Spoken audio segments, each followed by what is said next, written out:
চন্দননগরের রানীঘাটের ঘটনা এটা। চন্দননগরের রানীঘাটের ঘটনা তো যেটা দেখলাম মানে সত্যি খুবই প্যাথেটিক জিনিস আর কি। যেরকমভাবে মায়ের মানে আগমনটা যেভাবে ঘটে, মায়ের বিসর্জনটা খুবই কষ্টের মধ্যে দিয়ে যায় আর কি। তার উপরে এইভাবে প্রতিমা যে এইরকমভাবে ভেঙে যাওয়া, এরকমভাবে মুখ থুবড়ে পড়া, মানে এটা সত্যি খুবই প্যাথেটিক। বহু মানুষের প্রাণ যেতে পারত, বহু মানুষের অনেক রকম ক্ষতি হতে পারত। তো সেরকম কিছু হয়নি, সেরকম কিছু খবর তো শোনা যায়নি। কিন্তু এইরকম যে ঘটনাটা, মানে এরকম যে ব্যাপারটা যেটা ঘটলো চন্দননগরের রানীঘাটে, এটা সত্যি খুবই প্যাথেটিক ব্যাপার আর কি। মানে কোথায় ঘটে মানে হয়ে গেল, কোথা থেকে কি হয়ে গেল, মানে সেটা সত্যি বোঝার মতো উপায় এখন নেই আর কি। কোন জায়গা, কোন ক্লাব সেটা আমি ঠিক জানি না, তবে অনেকে বলছে যে পুজো কমিটি মনে হয় লালবাগান।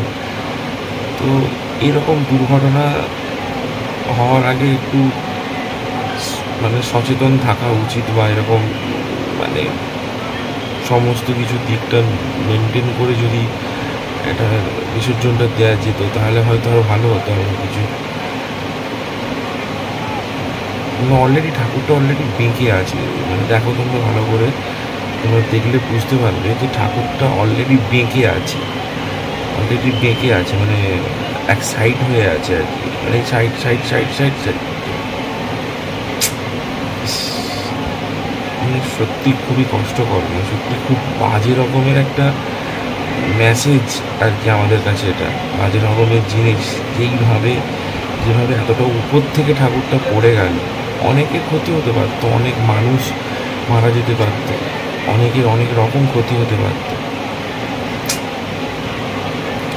সত্যি মানে তার মানে ঠাকুরটা পড়ে গেল, তার উপর দিয়ে মানুষ পায়ে মারিয়ে আসছে, মানে এটা আরও সব থেকে বড় প্যাথেটিক জায়গা।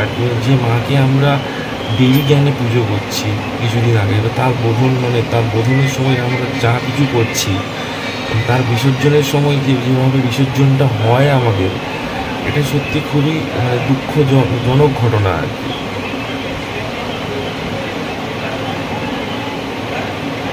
আপাতত এইটুকুই ভিডিওটা। খুবই কষ্ট লাগলো, দেখে খুবই খারাপ লাগছে।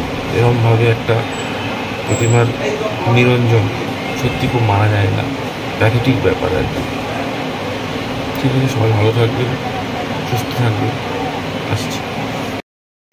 এখনকার সবার মধ্যে একটাই প্রতিযোগিতা, মানে প্রত্যেকটা পুজো কমিটির মধ্যে একটাই প্রতিযোগিতা যে ঠাকুর কীভাবে বড় করা যাবে, বা কত বড় ঠাকুর তৈরি করা যাবে, বা কত ফুট ঠাকুর তৈরি করা যাবে। এরকম সবার মধ্যে একটা পরিকল্পনা বা সবার মধ্যে একটা চিন্তাধারা চলে এসছে প্রত্যেকের মধ্যে। তো ভালো জিনিস সেটা, যে ঠাকুর কীভাবে বড় করা যাবে বা প্রতিমা কীভাবে আরও বড় করা যাবে। কিন্তু প্রতিমা যেভাবে বড় করা যাবে, সেটার জন্য প্রতিমাটাকে যখন নিরঞ্জন করা হবে বা প্রতিমাটাকে যখন বিসর্জন করা হবে, সেই ব্যাপারটাতে আগে চিন্তা ভাবনা করাটা উচিত যে প্রতিমাটাকে কীভাবে বিসর্জন করা হবে। এত বড় প্রতিমা করার পরে আমি শুধু উদ্যোগে বা আমি হুজুগের বসে এত বড় প্রতিমা করে ফেললাম, কিন্তু প্রতিমাটাকে নিরঞ্জন করব কীভাবে সেই চিন্তা করলাম না। মানে সেই চিন্তাটাও করতে হবে যে এত বড় প্রতিমা করে ফেললাম, কিন্তু প্রতিমাটাকে নিরঞ্জন করব কীভাবে, সেটাও করা উচিত। যারা পুজো কমিটির মধ্যে থাকেন প্রত্যেকটা, শুধু এই ব্যাপারটাই নয়, অনেক জায়গায় অনেক রকমের ঘটনা ঘটে। অনেক বড় ঠাকুর তৈরি করে ফেলেন, ঠাকুর বড় ছোট সেরকম কোনো ব্যাপার না, ভগবানই।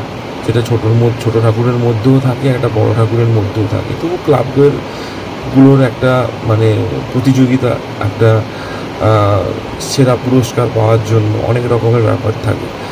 তো সবটাই ভালো কথা, সবটাই খুবই দারুণ, সবটাই খুবই মানে যা হচ্ছে হোক, কোনো অসুবিধা নেই। কিন্তু যখন প্রতিমাটা বড় করা হচ্ছে, প্রতিমাটাকে কীভাবে বিসর্জন দেওয়া যাবে বা কোনো রকমভাবে ক্ষতি না হয় কারুর, বা কোনো রকম প্রবলেম না হয়, প্রতিমাটাকে কীভাবে বিসর্জন দেওয়া যাবে, সেই জিনিসটাও প্রত্যেকটা মানুষের চিন্তা করাটা আমার মনে হয় উচিত। যারা পুজো কমিটির মধ্যে থাকেন তাদের প্রত্যেকেরই উচিত যে প্রতিমাটাকে কীভাবে বড় করা যায়। জানি না এটা কতজনের কাছে ভিডিওটা পৌঁছবে, তবে সবারই মোটামুটি উচিত, প্রত্যেকটা পুজো কমিটির মোটামুটি উচিত যে পুজো প্যান্ডেলটা কীভাবে হচ্ছে বা পুজো কমিটির বা পুজোতে যেটা ঠাকুরটা বড় করলে সেটাকে প্রতিমাটাকে নিরঞ্জন করব কীভাবে, সেটাকে বিসর্জন দেবো কীভাবে, এটা প্রত্যেকেই করা উচিত। আপনারা যারা আমার ভিডিওটা দেখছেন অবশ্যই আপনারা কমেন্ট করে জানাবেন যে আপনাদের কী মতামত, আপনারা কী ভাবলেন এটা দেখে। এটা দেখার পরে মানে আপনাদের মতামত কি, আমার মতামতের সঙ্গে যদি অবশ্যই কারোর মতামত ঠিক হয় তাহলে অবশ্যই আমাকে জানাবেন আপনারা। যদি ভালো লেগে থাকে ছোটো চ্যানেল অবশ্যই সাপোর্ট করবেন, পাশে থাকবেন, এইটুকুই আমার বলার ছিল। সবাই সুস্থ থাকুক, ভালো থাকুক, টাটা।